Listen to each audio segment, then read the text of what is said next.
I spend a little time this afternoon talking about Palmer amaranth identification.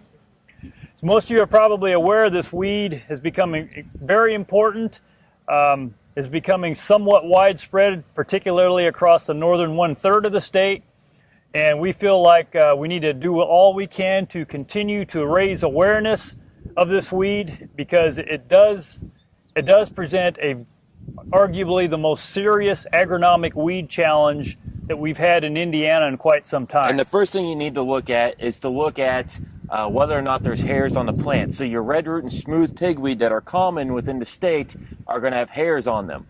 Palmer amaranth and common water hemp will not have hairs on them. So on these plants, if we look in at the growing points, we cannot find any hairs on those stems or on any of the leaf surfaces, indicating to us that we either have Palmer amaranth or water hemp. Next thing, the big thing to look at is the petiole length. So with these plants, as we look at these first true leaves, we can see how long these petioles are.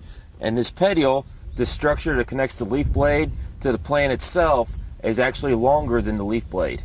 And that's the real big key that we look for, is petiole length. In our common water hemp, that petiole will only be half the length of that long linear leaf. It's a very distinguishing characteristic of Palmer amaranth is the fact that the leaf pattern will have a relatively uniform rosette shape to it.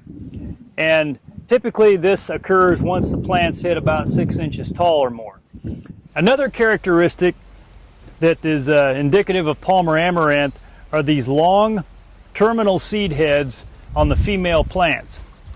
Most of our other pigweed species, particularly red root or smooth, will have short, compact seed heads, probably only about this long. A Palmer amaranth and the female plants have this long terminal seed head.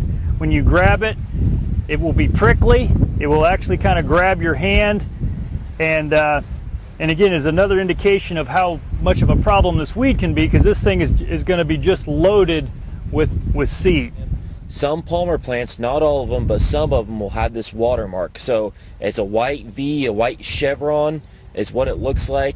And some of our Palmer plants will have this, some won't. It's a variable between plants, but it's, again, another thing we can use to help confirm that it's Palmer amaranth. Another thing we can see on this plant is in those leaf tip notches. The other secondary thing we can look for is that little hair. That hair in that leaf tip notch that we typically will not find in our water hemp plants. So those are two characteristics you can look at, along with that rosette shape that Bill talked about and the long petiole length that are going to help you identify and characterize water hemp against Palmer amaranth. In the field, if you think you've identified Palmer in the field, you can send us pictures, either Bill or myself, and to help us see where Palmer is at in the state, and we can help keep other producers educated of where Palmer amaranth is at. This isn't a problem that we're going to face as individuals. As an industry, as we mentioned earlier, this is arguably the most important agronomic weed problem that we've had in the state in quite some time. And so it's going to take an integrated approach from a number of different people in order to try to keep this thing at bay.